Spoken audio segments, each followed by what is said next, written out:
If you've been sim racing for a while, you're probably familiar with the racing line. It is of course the fastest route to get around the track.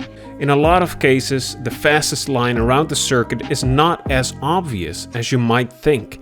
That's why today we're going to discuss the fundamentals of the racing line, how to find it, analyze how much of a difference it makes using the TrackTitan platform, and we'll highlight some key points you should be aware of when you're trying to optimize your racing line. You can analyze your own driving on TrackTitan for free on tracktitan.io, and you can get a ton of free extra insights when you sign up using code BESTLINE. Be sure to subscribe if you don't want to miss our weekly sim racing guides that help thousands of sim racers get faster. The racing line is the fastest way to get around a corner, but there are lots of different corners that require a lot of different approaches, so we adjust our racing line based on each type of corner. The main thing you gotta keep in mind to understand racing lines is grip.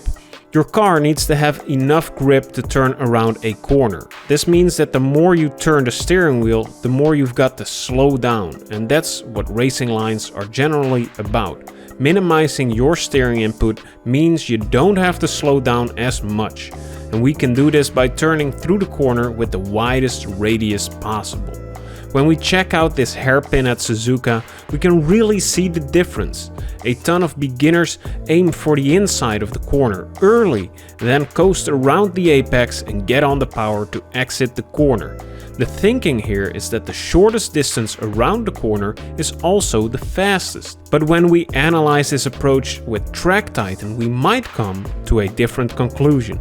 So here we are on the TrackTitan platform, and we can see the orange driver is diving into the inside early, while the faster blue reference lap is sticking to the outside a little bit longer.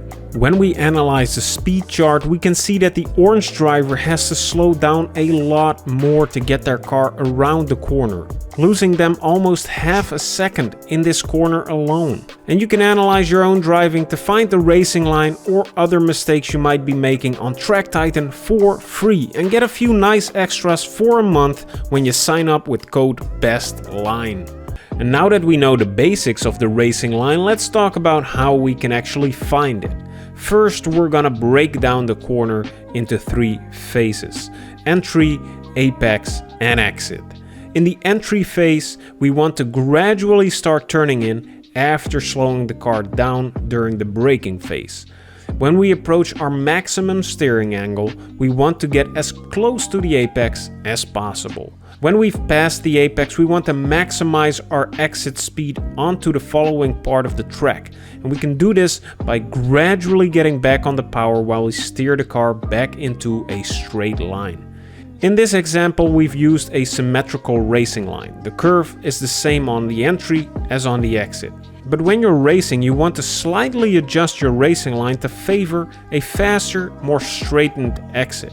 By turning in slightly later and hitting the apex later around the corner, you can get a straighter exit. This allows you to start accelerating much earlier and gives you a speed advantage throughout the following section of the track. Sadly, not every corner is symmetrical, and each one requires its own approach. That's why we've got some key points for you to keep in mind when you're dealing with different kinds of corners. When you have to brake a lot, try to brake in a straight line deep into the corner.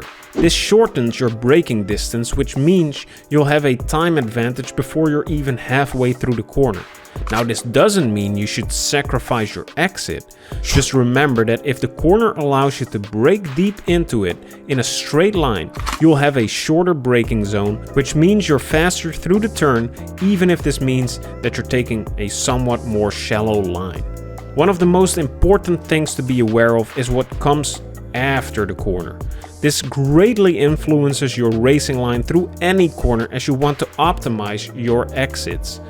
If you come across a chicane, you want to sacrifice the exit of the first corner, so you can set yourself up right for the second and nail that exit. Maybe the widest line out of a corner causes you to drive over a bit of dodgy road, where the grip isn't all that great, so you gotta take a more shallow line to aid your grip, which means you can accelerate faster out of the corner. You gotta think ahead of what comes next and learn what the best racing line is for each situation.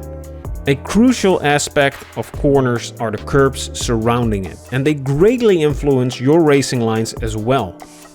Maybe a wider line means you're getting on the curb in the braking and exit zones, but you gotta know if these curbs don't mess up your traction in the process.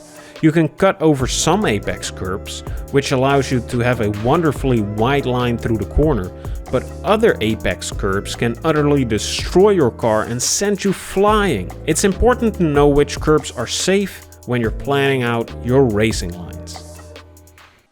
We hope you've learned something from this video. Let us know in the comments down below what topics you want to see covered next, and head over to tracktitan.io to see how analyzing your laps can make you faster for free when you sign up using promo code BESTLINE. Thanks for watching, and we'll see you in the next video.